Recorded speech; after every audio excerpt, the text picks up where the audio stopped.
ฮะขอเลขแมงมุมใหญ่ขนาดไอ้ขอเลขกันต้นเนี่ยพากันขุดยังกันน่ะแมงมุมระเบิดไป2,000กีบ20พี่น้อง200เอาพ่อดีได้บ่พุ่นพ่ออีดีเราว่ามาขอเลขอยู่นี่เรามีดีนี่ซ้ำกันบ่คือเพิ่นน้องใส่ซ้ำกันเนาะกบกบเสาแบบอย่างเนียบเลยพี่น้องไงเนาะลบเลนเด็กเตอร์ข้างในเลนเด็กเตอร์ข้างในนี่บ่มีเลยเหลี่ยมเลยพี่น้องไงเนาะโอ้โหอยู่ว่าแม่นยังนี่ตู้ยังตู้ใส่เสื้อผ้าอ๋อเจ้าก็ฮู้อยู่ตัวเคยมีบ่เคยยังบ่เคยมีจักเทื่อโดยปกติได้เอาเสื้อเอาผ้าไว้ใส่ถุงยางใส่ถุงยางใส่กระสอบไว้โดยตัวเนาะแบบนี้ยังบ่เคยมีเนาะบ่เคยอ๋อโดยเอาแล้วคือหิวได้บ่ได้กันเด้อเนาะครับปลาปองเนาะบ้านเจ้าเอิ้นยังลงล่ะนี่เสียลองฮะเสียลองปลาบะบอยบอยงงตัวบะนี่เดอะบะบอยเดอะบะบอยบะนี่คือปลาเนาะเดอะบะบอยเดอะบะบอย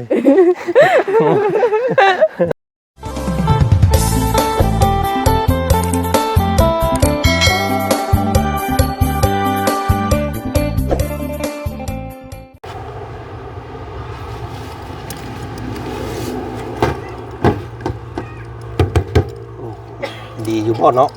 เหมือนไปว่าแล้วจักกันโอ้โตต้านลมเปิดกึ่งปึ้งมากพี่น้องเลยเนาะโตเอาขึ้นมาทางพี่กับห้อนพี่น้องเอ้ยอบเอาคักขนาดห้อนกว่าทางบ้านเขาอีกเมื่อคืนนี่บ้านเขาป้าโตเนาะพายุลมโหกุดพี่น้องเลยพัดตึงหลังคาแต่ละคนนี่เกือบไปเมื่อคืนนี่ว่าซั่นเนาะตอนนี้ตัดภาพมาทางพี่น้องเอ้ยมาฮอดเด้อเนาะตอนนี้อยู่หน้าบ้านเฮือนซ่านของทางน้องน้ำเซ่พี่น้องเอ้ยโอ้ยเว้าถึงเรื่องน้ำนี่เนาะอยากโดดน้ำแบบเย็นเลยพี่น้องเอ้ยตอนเที่ยงป่ะเนาะทรงสิพดจั่วโดยซ้ำก่อนอื่นเด้อพี่น้องเด้อกราบทักทายเนาะสบายดีพ่อแม่พี่น้องกันเมื่อสักครู่สุกคนเจอกันเนาะกับบ่าวจันอีกคือเก่ามื้อนี้เนาะตอนนี้ขึ้นมาฮอดตะเว้นแน่พี่น้องเอ้ยแต่เก่ามาเซโปนแต่เก่านี่ปูฮอดค่ำมืดมื้อนี้พาวเนาะเพราะว่าย่านตู้เสื้อผ้าเพิ่นเพ่พี่น้องเอ้ยย่านมันหักมันเพ่แล้วเนาะมาให้เจ้าของเพิ่นซะก่อนพี่น้องเอ้ย มื้อนี้ก็มาฮอดบ้านสกีพี่น้องเอ้ยเมืองเซโปนเด้อเนาะเป็นที่เรียบร้อยเนาะมาได้ก็เบิ่งหั่นผู้ทางนั้นพี่น้องเอ้ยเปาะจุดไหนอย่าพูดเป้อจะตะเบิ้ลเลยเป็นมุมน่ะนี่บ่พุดบ่อันเพิ่นว่าขอเลขเป็นมุมใหญ่ฮะขอเลขเป็นมุมใหญ่ขนาดไอ้ขอเลขกันต้นเนี่ยพากันขุดยังกันน่ะมีมุมระเบิดโอ้ไปเลยแต่ว่าบึ้งแต่ว่าเนาะโอ้ยฮู้บึ้งนี่ฮะสบายดีเด้อโดยสบายดีเนาะโทบึ้งไหนนี่นะฮู้บึ้งไม่ได้ตู้อันจะว่าเป็นมุมนี่นะมันเป็นแบบตัวใหญ่ๆดำๆมันบ่ดำมันลายคามันบ่แล้วว่าเป็นมุมแล้วอ่ะเป็นมุมใหญ่วังนี่มันเล่นเขาอันพกสินเฮาโอ้กายได้หั่นเดี๋ยวว่าขอเลขต้นกล้วยบ่ได้หรอต้องไปขออยู่ในแมงมุมหรอเป็นเลขออกมาในแมงมุมนี่โอ้มันเอา25นี่เบิ่งดูหั่นนี่ เงินเด้อฮะใบแสนผู้นี่แม่นยักษ์นี่เพิ่นเอาเงินเอานั่นเนาะ25 65แล้วขายเลขอยู่นี่มันดึงเข้าเอาแม่นนี่จักแล้วนี่จดไปดูฮะโอ้ใบยังนี่ใบ2,000กีบ20พี่น้อง200เอาพ่อดีได้บ่พุ่นพ่ออีดีเราว่ามาขอเลขอยู่นี่เรามีดี ตัวจุดสำคัญ มีแต่ตัวเลข นี่ 2,000นี่ ได้เนาะ อืม เราคนหมู่ก็พวกบอกกันหมดมองน่ะมึงเห็นสดครับ เออสร้างเพิ่นไปทางไหนซะนี่ เมื่อน่ะ เมื่อแล้วบ่ เมื่อวานดื้อ โอ้เพิ่นบ่มีเวียกเฮ็ด แม่น อ้าย เนาะกินเช้าอยู่ อ่า เคยบอกว่าอัน ลาว เบิ่งเด้อเบิ่งเด้อเบิ่งทักเด้อ ใครอยากรวยใครอยากรวยเบิ่งทัก ยับไปครับ เป็นหมอเลขมาแต่มื้อใดนี่พี่น้องเอ้ยบ่ได้พ้อกันแต่รุ่นมาเป็นผู้ใบ้หวยละบาดนี่ ข่อยคักบ่คักตีนเช้ามานักบ่นัก อืม ได้เลยพี่น้องเอ้ย เอ้า สบายดีพี่น้อง บ่ เอ้ย บ่แม่นอันนี้คือบ่รู้ว่าเด้คือว่าเห็นต้นกล้วยอันโพขึ้นทันแล้วว่าแปลว่าขอเลขว่า อืม ต้องขอเลขในแมงมุมแล้วว่ะ อืม แมงมุม แมงมุมให้เลขแล้วว่ะ เออ มาว่าที่นั่นอันนี้ก็ แม่นยี่2565 มาเห็นแล้วนี่ เออ เออ พูดมื้ออื่นพูดเลขออก มื้ออื่นอีกบ่ แม่น เมื่อคืนนี่ป้าตู้ อย่างเงี้ย บ่จอนถึก 15,000 กีบ โอ้เลขมาแล้วเราเลี้ยงเนาะเราเลี้ยงเลขมาแต่เก่าเลยน่ะ ค่อยรถ บ่จน ค่อยรู้ชื่อเลขมา อืม ผิดแต้มเดียวเลยก็ได้อ้ายช่วงนั้นมันได้กินอยู่ อืม แต่ว่า10ปลายปี ใช่น่ะคุดคือเห็นได้อีกเทื่อ คุณได้เวลาใช่ไหม เออ ที่สุดแล้วบ่เฮ็ดนี่ มันตันแล้ว มันบ่มีหรอก ตันแล้ว มันเข้าไปฮู้นั่นนี่ซื้อฮู้มันบ่ได้มีหยังเห็นบ่ นี่แหละตรงนี้ ผู้ บ่ได้ โธ่เรียบร้อยเนาะป้าจะมาเบิ่งอันนี้ก่อนมาเบิ่งเฮือนก่อนข่อยเนาะเพราะยังบ่ทันเห็นจักเทื่อตั้งแต่เพิ่นประกอบนี่พี่น้องเอ้ยเนาะฮะของน้องน้ำเนาะพอเอาลงเดี๋ยวค่อยถ่ายน้องเพิ่นได้เวลาก่อนปาโธ่ยาวเครือกเนือกอยู่บาดนี่พี่น้องเอ้ยเนาะโอ้บ่ต่ำแต่ว่านั่นน่ะต่ำแต่เราต้องใส่ตีนสูงพี่น้องเอ้ยเนาะโอ้การต่อไม้ต่อเพิ่นเนียบเนาะอันนี้บ่ลองยังบ่ทันได้ใส่อันนี้ก็ที่พี่น้องเอ้ยยังสิใส่บ่ลองอีกอยู่ตัวนี้เนาะโอ้คักแลนี่พี่น้องเอ้ยเนาะหลังบักใหญ่ยาวอีหลีนี่ซ้ำกันบ่ก็เพิ่นต้องใส่ซ้ำกันเนาะกบเสาแบบอย่างเนียบเลยพี่น้องไงเนาะลบเลนเด็กเตอร์ข้างในเดนเด็กเตอร์ข้างในนี่บ่มีเลยเหลี่ยมเลยพี่น้องไงเนาะโอ้ซื้อเอียดเดียดงานละเอียดคักอีหลีพี่น้องไงเนาะสร้างบ้านของน้องน้ำเพิ่นปุ๊เพิ่นไปกบอยู่พุ่นเนาะนี่พยายางเต็มอยู่พุ่นแป้นพื้นแป้นผาแป้นหยังอยู่พุ่นเบิดเนาะปาทิโทหลังบักใหญ่ยืนหนึ่งในบ้านสกีนี่รถนี่พี่น้องไงเนาะโบมีบ้านใดคือแน่นอนบ้านนี่พี่น้องไงเนาะถือว่าหนึ่งเดียวในบ้านสกีพีนโดยสั้นซะเนาะปาทิโทงามเบิ่งเด้อล้างหน้าล้างตาก่อนโอ้ยฮ้อนนี่พี่น้องเอ้ยเนาะอยู่พี่กาหน้าจนใหม่โธ่เผาขึ้นมาสลีขึ้นมาบ่จันก็ได้เนาะบ่ได้แวะใส่เลยมื้อนี้พี่น้องเอ้ยบ่ได้แวะฮอดจ่ายค่าด้านสาวลำเพ็ญซ้ำเนาะจักว่าพิษฮีดเพิ่นซ้ำจักแล้วอันนี้พี่น้องเอ้ย เนาะโอ้งามเด้อพี่น้องเอ้ยเนาะต้องใส่คนหลายพอสมควรได้ยอนี่เนาะเพราะว่ามันยาวเฮือนยาวพี่น้องเอ้ยละเอียดเรียบร้อยเบิดล่ะเนาะไม้หยังเพิ่นกบคักปึ๊ดทางนั้นพี่น้องเอ้ยโอ้อันเสาเพิ่นเปลี่ยนตีนเสาใหม่ตัวนี้ต้องไปแก้คืนเพิ่นต้องเป็นตะรับนี่เนาะเสารับอันนั้น60เสานี่60เซน60หรือ70พู้นแล้วนี่เนาะต้องใส่เสาหน้า18แล้วก็มีเพิ่นเอิ้นอันว่ามีอันนี้เนาะ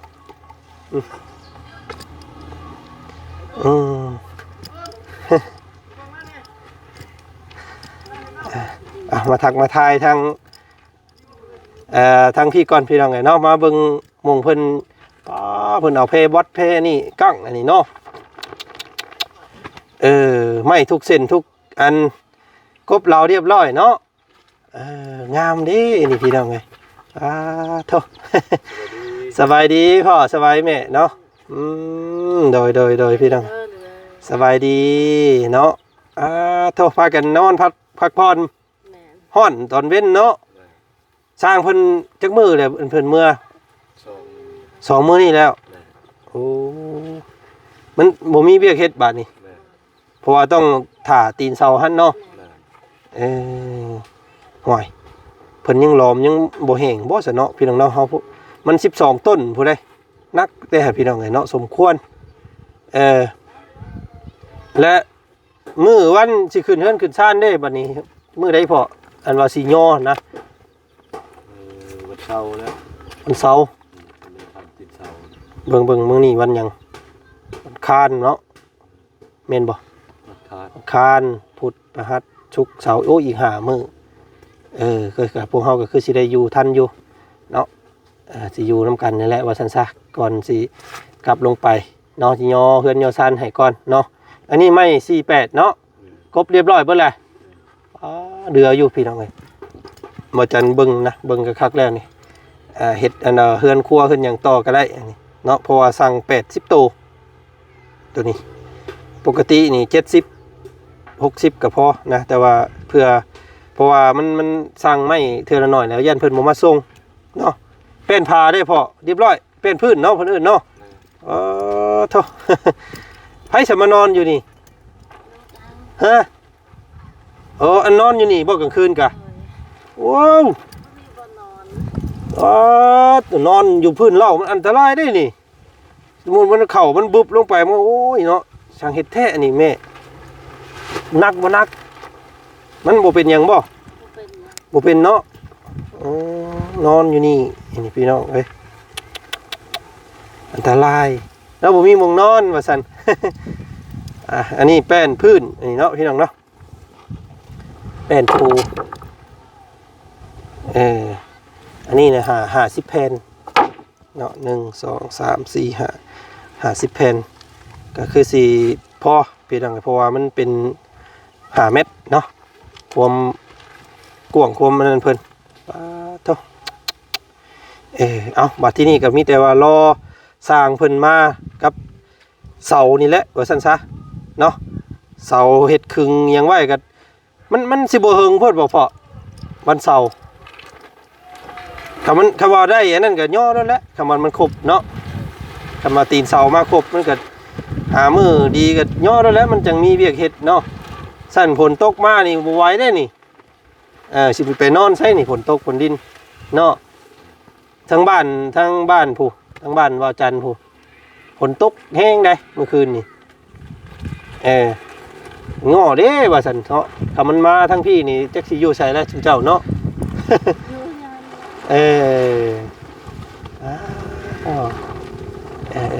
เอาว่าสิพากันพยายามเล็งมือให้มันไวที่สุดและพี่น้องไงเพราะว่าอยากให้มันแล้วไวเนาะเพราะว่ามันสิเข้าหน้าฝนได้นี่จังได๋ฟ้าลมฝนตกมืดฟ้ามืดฝนมานี่ปะโธ่พี่น้องเอ้ยเนาะจักสิเฮ็ดจังได๋นี่บ่แม่นง่ายเจ้า ไปซะพี่น้องเนาะเดี๋ยวไปหาน้องกันน้ำเพิ่นก่อนเด้อไปเอาของฝากของต้อนให้เพิ่นก่อนพี่น้องเอ้ย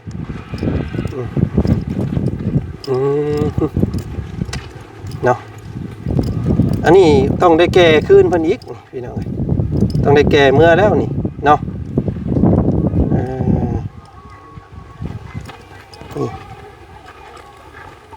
ไปเดี๋ยวเนาะเข้าห่มเข้าเงาก่อนน้อยนึงพี่น้องให้ทั้งบ่าวบุญเพิ่นสัมภาษณ์น้องเพิ่นก่อนเนาะโอ้ยเนาะสบายดีทางน้องน้ำเพิ่นเด้เนาะก็มาบ่วะแม่นหาก็มาฮอดนี่แหละเนาะเป็นจังไดเนาะการอยู่การกินพี่น้องเอ้ยเพิ่นมาจักมื้อแหละนะเพิ่นเฮ็ดนี่3 มื้อนะ3 มื้อโดย3 มื้อได้ซำนี้โดยทุกพี่น้องก็ถือว่าไวเนาะจักคนก่อสร้างเพิ่น4คนโดยนอนนี่บ่คือนั่นเรามื้อเราเที่ยวเอาแต่ละมื้อทุกพี่น้องเอ้ยเนาะจักมื้อแล้วก็เพิ่นเมื่อนี่เพิ่นบ่ได้มา2 มื้อเนี่ย2 มื้อนี่แล้วโดยพี่น้องเอ้ยเนาะ ต้องหยุดชะงักก่อนเพราะว่าเสาลักเสาต่อเสาต่อเนาะเสาดินมันยังบ่ทันแข็งเฮาหามาไว้โพดเลยยันมันยันเฮือนเจ้ามันเช่เนาะ โดย สิเป็นเฮือนน้ำน้องเช่อีกเด้อพี่น้องเอ้ยต้องกินข้าวกินน้ำแล้วมื้อนี้ กินแล้ว มีหยังกินมื้อนี้ ต้มไข่ต้มผัก โอ้เบิดเด้อบ่ หมดแล้ว เอ้าบ่อยากอยู่ได้นี่หิวข้าวได้นี่ แต่สาวต้มอีก ท่อมีได้ไงเนาะถนัดแต่ต้มเนาะไข่นี่มีหลายคนอยู่ว่าบอกให้น้องเพิ่นสอนน้องเพิ่นเฮ็ดอาหารเกี่ยวกับเมนูไข่เนี่ยแกงหรือว่าทอดบ่หรือว่าเฮ็ดอย่างอื่นแน่ว่าซั่นเนาะเฮ็ดเป็นอยู่บ่ ทอดคือกันเวลาทอด เฮ็ดได้อยู่เนาะ โดย ผัดใส่ผักอันหยังผักหยังก็ว่านเจ้าหลายๆนะผักผักกูดเคยบ่เอาไข่ผัดใส่ โดย เคยอยู่บ่ โดย แซ่บได้เนาะ โดย เอาพี่น้องไงมีผู้ใดเน่มาหาทีมงานเฮามาเบิดทุกคนเนาะ โดย ไฟนี่เจ้าต่อมาได้ใช้น้องละ เพื่อนลังน้อยๆฮะ จ้างเพิ่นบ่คืออันขอน้ำเพิ่น ข้อ ก็ต้องเสียค่าไฟซอยเพิ่นนำเด้ โดย เนาะ แบบเสียค่าเดือนซื้อ เพราะว่าเฮือนเราบ่มีไฟพี่น้องเอ้ยเนาะเอาอันเสาเพิ่นต่อมานี่เพิ่นต่อมายังซะน้องละ ต่อไผ่นะ บ่อันเสาโตนั่นน่ะนะโตใหญ่ๆมันนี่คือบ้านเลยสุดกุมลุ่มอยู่นี่คือบ่เห็นไปเฮือนไผเลยบัดนี้ เขาต่อไผ่ ต่อมาจากมาให้เฮือนนี่แหละเนาะ เฮือนคอยอยู่นี่แบบเวลาคอยมีเงินเวลามีเงินคือเขาต่ออีก อ๋อ ต่อซื้อ เพิ่นดึงมาไว้ให้เนาะ โดย ดึงมาตั้งไว้ให้นี่คำว่าเฮือนน้องน้องอันยังก็ สาวเพชร น้องสาวเพชรเพิ่นมีเงินอยากเอาเข้าก็ได้เนาะ โดย เงินเจ้าอยากเอาเข้าก็ได้สิเนาะ โดย พี่น้องเอ้ยเจ้าเนาะก็สิประมาณนั้นว่าซั่นซะฮ้อนเนาะอยู่พี่ หอน มีนั้นได้ก็อ่อนภาษาเจ้าฮ้อน หอน ฮ้อน กระเตาหรือก ระเตา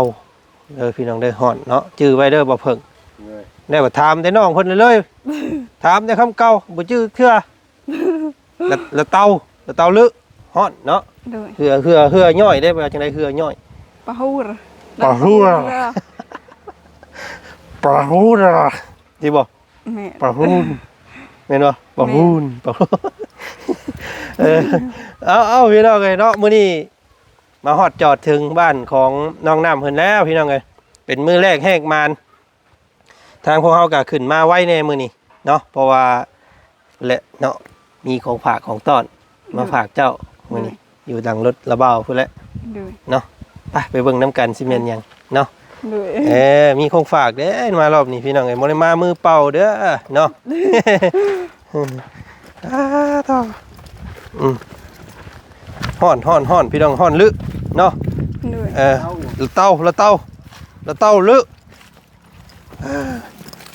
ขุดเห็นหยังน้องเมื่อกี้นี่นะอยากเบิ่งซื่อนี่บ่ แมงมุม แต่ว่ามันอยู่นี่แถวนี้บ่แมงมุมแมงหยังนี่ โดย เพิ่นสิมักอยู่แถวนี้ระวังเด้มันตอดหันเป็นแมงมุมได้บ่ได้เด้เนาะต่อพี่เขามาห่มเนาะเขาห่มก่อนเถอะทางนี้เพิ่นก็เนาะได้อีหยังแน่มักเป็นม่วงเป็นจุกเป็นจิกอยู่เนาะทางบ่าวบุญเพิ่นเนาะจัก4หนุ่มซุ่มใจอยู่ได้แถวน่ะพี่น้องเอ้ยเนาะ1 2 3 4หนุ่มเนาะ4หนุ่มซุ่มใจ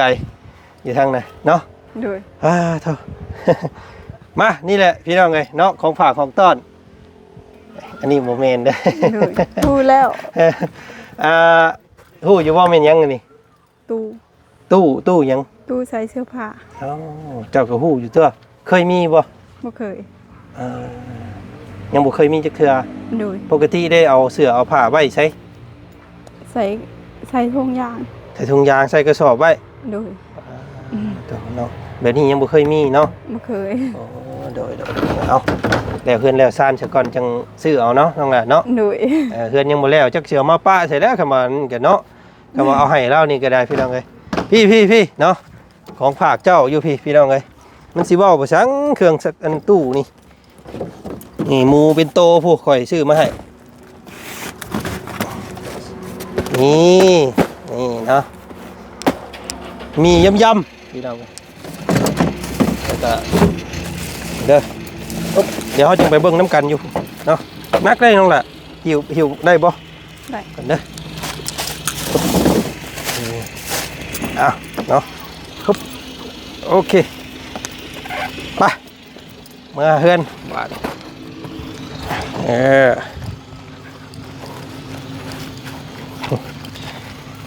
โธ่ห่อนพี่น้องเลยห่อนคักห่อนนี่มารอบนี้มีของมาต้อนเพิ่นพี่น้องเลยเป็นอาหารของคลังมื้อนี้เนาะ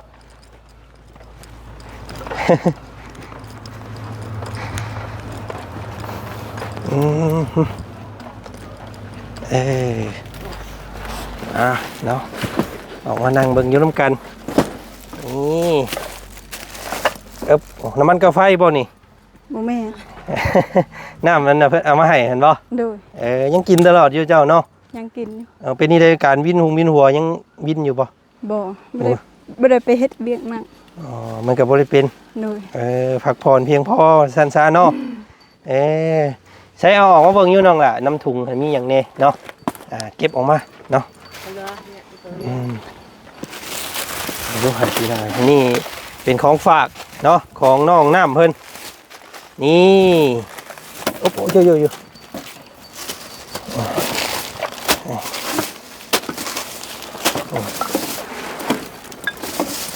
นี่เนาะ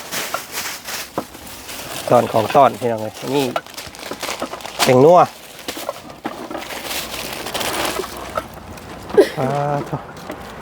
นี่กระป๋องโตที่ว่ามันนั่นพี่น้องเลย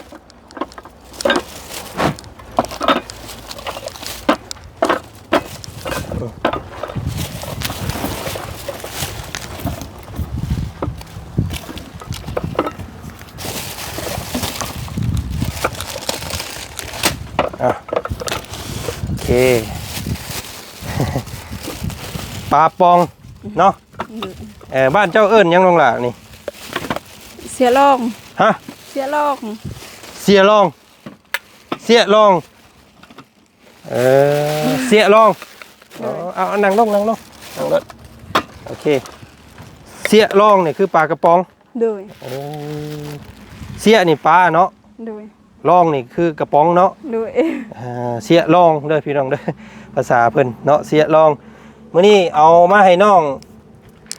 40กระป๋องเนาะ โดย เอาไว้กินเด้อ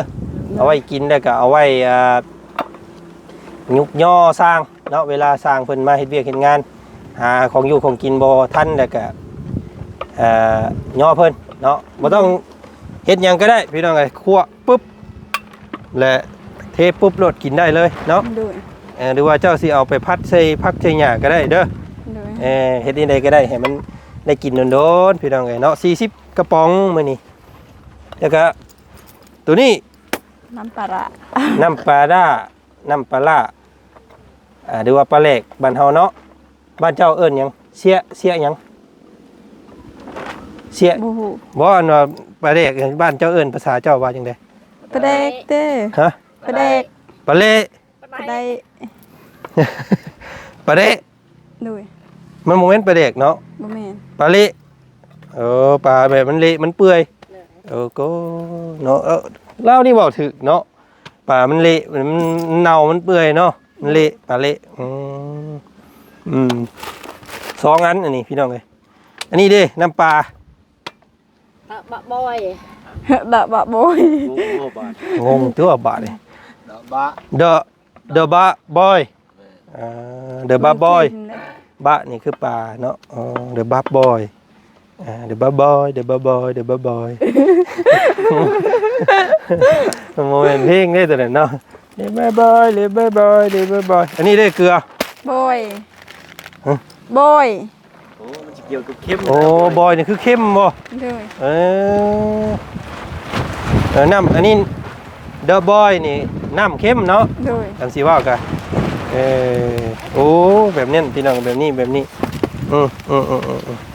อันนี้มีเด้อ โดย นี่มีเป็นของไทยอย่างดีพี่น้องไงซื้อมาให้เอาของในห้างของเมนองเชื่อเพิ่นนั่นแหละอันนี้ก็เป็นนัวเนาะ2 อันเกลือนี่5 อันเกลือเนาะก็ใบหยกยัง พายุเข้าบ่บาดนี่พี่น้องเอ้ย อ๋อโธ่อันนี้เป็นของภาคเด้อเนาะจากทางแม่ฮักพ่อฮักของบ่าวจันเองพี่น้องเอ้ยเนาะเป็นชื่อเสียงเพิ่นเป็นของแม่คำตุยเนาะกับพ่อบุญเลี้ยงเด้อ โดย ที่เพิ่นซื้อมาให้เจ้ามื้อนี้และพี่น้องเอ้ยเนาะฝากให้อีหล่าน้องน้ำเนาะขอบมุกขอบใจเพิ่นเด้อเนาะ ขอบใจทั้งแม่ทั้งพ่อที่สวยน้องน้ำขอให้อยู่ดีมีแห้งขอให้ร่ำขอให้รวยขอให้สุขภาพแข็ง พัฒนาสิ่งใดขอให้ได้สิ่งนั้นสาธุ เด้อเนาะขอบมุกขอบใจแม่เพิ่นหลายๆเด้อเนาะที่ซอยอาหารการกินเนาะ โดย ได้หลายมื้อเติบได้นี่พี่น้อง40กระสอบ40กระป๋องเนาะ กับมีนี้เนาะแต่ละมื้อเอายังย่อเพิ่นสร้าง ต้มไข่ ต้มไข่ โดย ป้าโตเห็นว่าไข่หลายกะ ทอด พัดเนาะพัดใส่พักเอาอันว่าทอดอันว่าทอดใส่พักเอาเอาพักเอาหยังใส่แล้วก็ทอดตัว โดย กินแซ่บคือกันตัวนั้นก็ได้เนาะเอาพักพรใส่พ่อเนาะบัดมื้อเพิ่นมาเลยจังหาคู่หาคนมายุกมาย่อเนาะมีแต่รอแต่เสาต่อนี้บัดนี้พี่น้องเอ้ยแล้วก็หาจัดแจงรถแล้วเจ้ามักมุงไรเจไรก็ให้เจ้าเลือกเบิ่งแต่ว่าปีนไปพุ่นเนาะน่ะนี่เนาะย่างบันไดขึ้นมาทางนั้นทางนี้เป็นหลังบ้านสันซะปีนลงไปพุ่นพี่น้องไงน่ะบ้านเนาะงามเด้เฮือนหลังนี่เนาะยาวช่ำเงือกเนือกอยู่ 12 ต้นผู้อันนี้ก็แม่นบ่น้องเจ้า แม่น้องค่อย อันนี้เด้ ถือล้าน อันหลานกับหมอนั่นเนาะ โดย หมอนคอยตัดผมให้ไปทางใดเลย ไปเล่นนะ เอาเก็บไว้ตรงนั้นล่ะได้อเสยเด้อทางระบาวไปทางอื่นต่อก่อน โดย เนาะพ่อกันใหม่มื้อหน้าเด้อเนาะ โดย มื้อนี้ลาแล้วมื้อนี้เนาะสบายดีเด้อ สบายดี เก็บไว้แล้วพอเด้อเนาะสบายดีเอาลองกินเบิ่งแซ่บๆเนาะ โอเคเอาเก็บไว้ครับมีของฝากให้น้องน้ำเพิ่นมื้อนี้พี่น้องเอ้ยเนาะจากแม่ฮักพอฮักเพิ่นก็แบ่งน้ำจิตน้ำใจมาให้น้องน้ำว่าซั่นกับครอบครัวแล้วก็ยกย่อไว้ย่อทรงย่อสร้างเพิ่นนี่แหละว่าซั่นซะจังใดก็ดีอกดีใจนํน้องน้ำที่กำลังจะมีบ้านใหม่เนาะภาพบรรยากาศแบบเก่าๆเคยเบิ่งเคยชมน้องเพิ่นนี่เห็นแต่เฮือนเซพี่น้องเอ้ยบัดที่นี่ป๊าโตเนาะก็ต้องขอบคุณขอบใจขอบบุญขอบคุณเด้อทางผู้ใหญ่ใจดีเนาะ FC ทุกท่านที่คอยเชียร์และก็อยากให้น้องเพิ่นมีบ้านว่าซั่นซะเนาะทางบ่าวจันก็ต้องขอบคุณขอบใจทางแม่ใจดีเนาะที่บ่ประสงค์ออกนามเพิ่นอยู่พูดพี่น้องเอ้ยเนาะอยู่รัฐอยู่เมืองบ่โอไอโอเนาะอยู่ต่างประเทศพุ่นแหละสหรัฐอเมริกาเพิ่นสมทบหลังคาว่าซั่นพี่น้องเอ้ยเนาะสิน้อยสิใหญ่ซำใดแม่เพิ่นว่าสิรับส่วนหลังคาเนาะจังใดก็ดุนส้มเบิ่งนํกันว่าสิตั้งง่ายตั้งได้ซำใดมื้อใดสิยกสิย่อเดี๋ยวพวกเฮาสิมาถ่ายทำให้พี่น้องเบิ่งส้มอีกเนาะมื้อนี้ต้องขอขอบใจเด้อทางแม่